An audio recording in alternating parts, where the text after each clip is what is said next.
Hey everybody, welcome to Deaf Gowan Camping. I'm Peter. Told you guys yesterday that I'd put up another video, something a little different, so this is something a little different. This is me driving home from the hospital. Went and saw Katie this afternoon. Beautiful wife, Katie.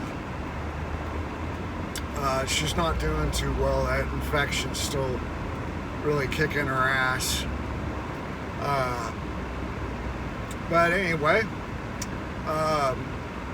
welcome to Story Time with Pete, I guess.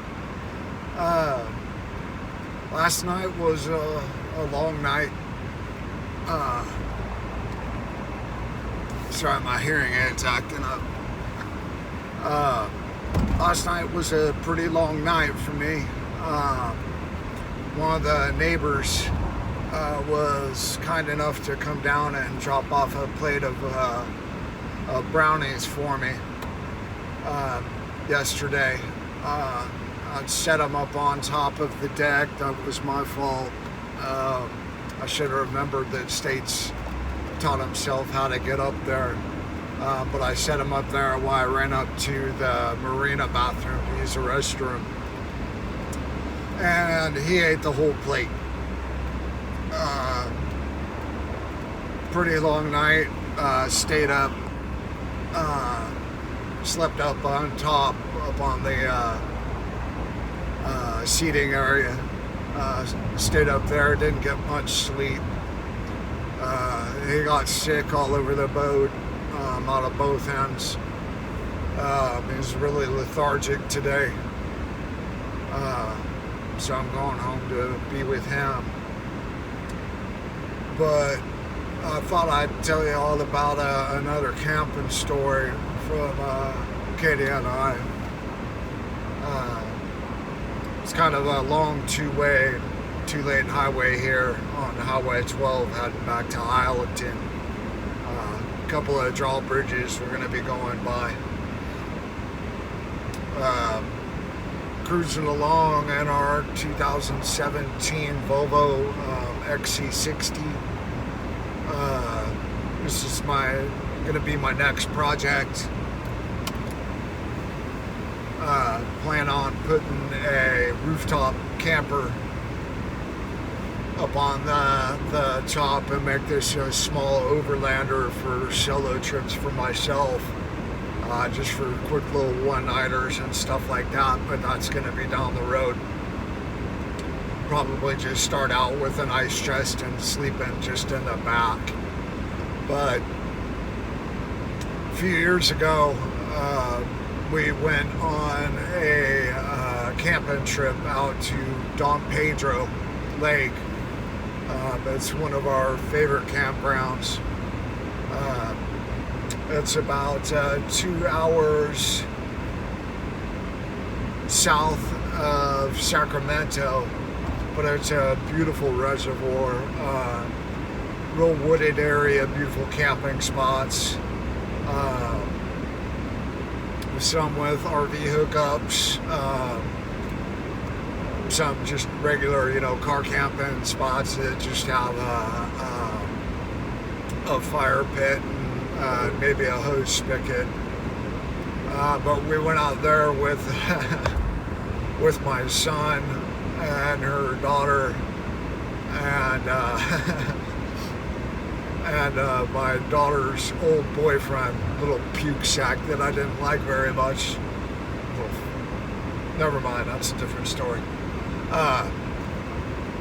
But anyway, we went camping out there, had a good time, sitting around the campfire, going swimming, going on hikes, that kind of thing, cooking on the fire, showing the kids how to camp.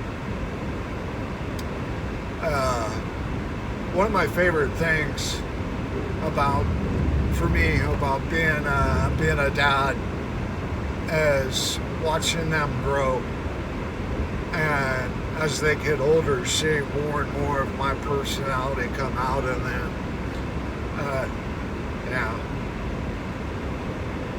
Let's just say they they got all my good traits and none of my bad ones, and they got all of their mother's good traits and none of her bad ones. Both my son and my daughter are amazing human beings, and I'm very proud of both of them. My daughter is grown. She's going to be 19 next year. She moved down to San Diego and started her life as an adult a couple of days before her 18th birthday, and in my book that earned a lot of respect. Most kids nowadays just sit there and stay at home with mom and dad, until they're in their 20s or whatever. But she was in a hurry to get out and start her life. And my son, he'll be 14 at the end of this month.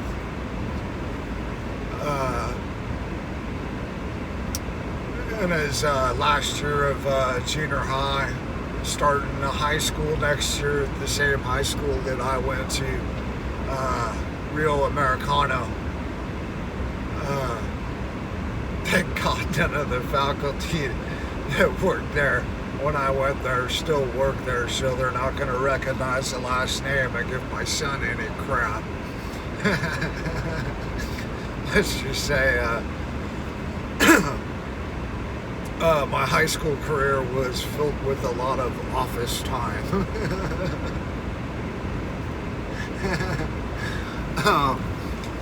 So we were camping at Don Pedro, and there's a branch or a tree that was submerged out in the lake that my wife and my son were gonna swim out to and go play on and stuff. I would say it was like late spring, but the water is still pretty cold. Not hot, not cold out. Kind of the perfect weather, but the water was cold.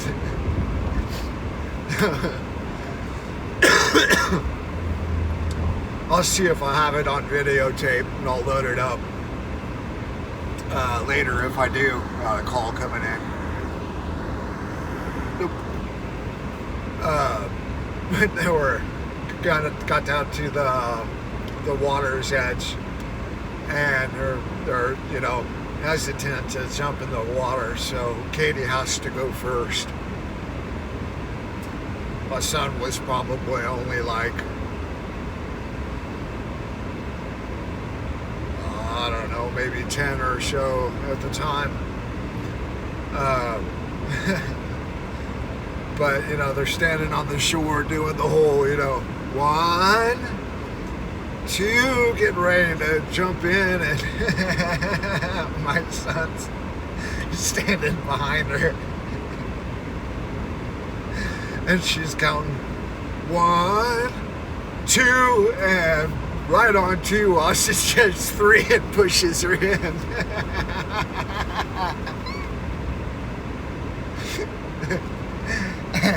Katie screams because the water is so cold, and then Austin jumped in right after.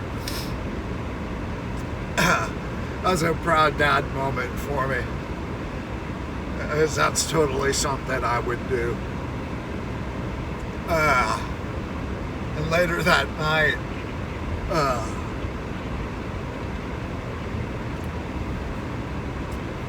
I was over at the campfire cooking dinner, and Katie's old car that we totaled, that's a different story, or a Honda, had a dent in the bumper from Katie backing it out of her garage, even though it had a backup camera on it. Her son, she used to work for Oakland PD, so she left really early in the morning to drive to Oakland from Lathrop. So her son had backed out his Suburban on the street so she could back her car out of the garage, but he left his headlights on, and they were shining in the camera and she couldn't see where she was going and ended up backing into the fire hydrant. Didn't hurt the fire hydrant none, but it dented the bumper.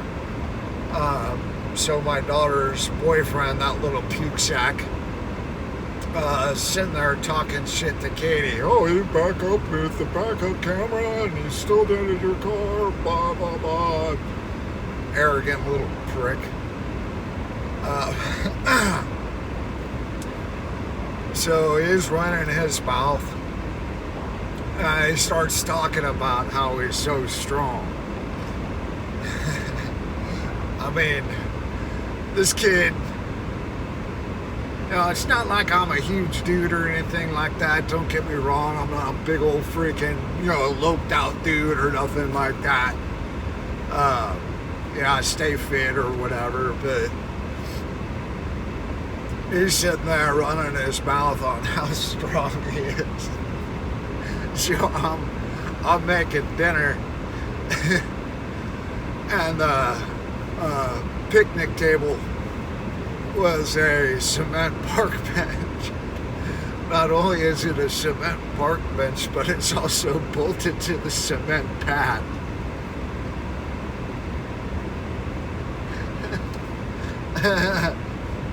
Katie talked him into trying to move the picnic table.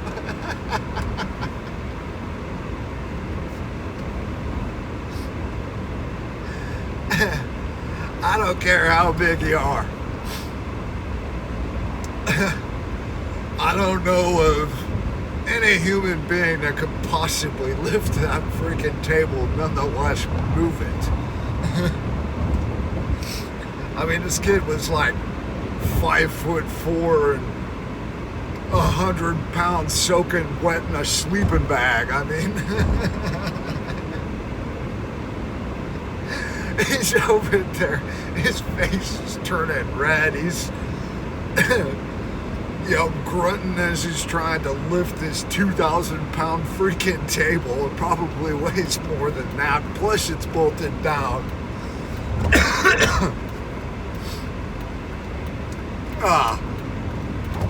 And it was even funnier when my daughter went over there and tried to help him. Katie, my son, and I just all kind of stayed off to the side with that, dumb dog look on our face, like, you can't be serious right now.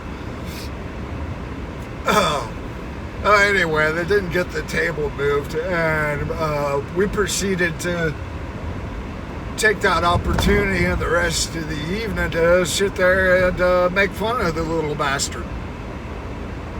I really didn't like him. I didn't like him whatsoever. I didn't like him one bit. He's one of those guys that put himself on my list. That's a list you don't want to be on. I hope that kid has a really good memory. I got another call coming in. Hold on. Hope that kid has a really good memory and remembers what I look like, because I can assure you I'm going to remember what he looks like.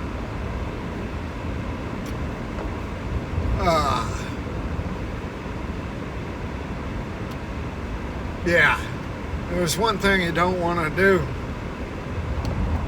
is disrespect my daughter. That is going to land you on my list every day of the week and twice on a Sunday. And that list is people that are on that list are people I will have no hard feelings or think a second thought about just punching them in the face next time I see them. I'm not a violent person, don't get me wrong, but when people deserve it, they deserve it. And that kid deserves it. And he's not a kid anymore, he's a grown adult, so Andy thinks he's a tough guy because he boxes. I told him flat out, straight to his face, don't ever disrespect my daughter again. If you do, I'll look for you. And you don't want me pissed off and looking for you. That's not a threat by any stretch of the imagination. That's a promise.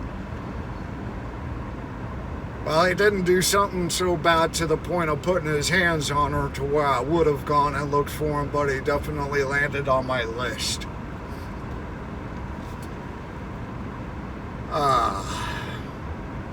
That's a totally different story. I didn't mean to get into that. Sorry. But anyway, so we enjoyed the camping trip. And on our way home, I noticed, I noticed there was a man-made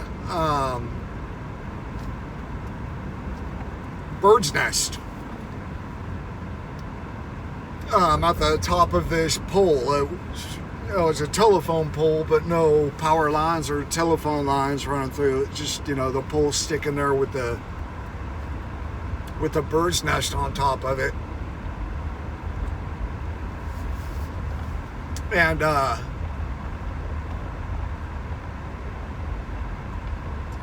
so as we got closer, we could tell that there was a bird in it. So as we slowed down to drive past it, an American bald eagle had actually made a nest in it. I think, I'm no bird expert, but I think it was a female, because she seemed to be nesting. And this is, like I said, it was like late spring, so about the time that, babies are going to be hatching.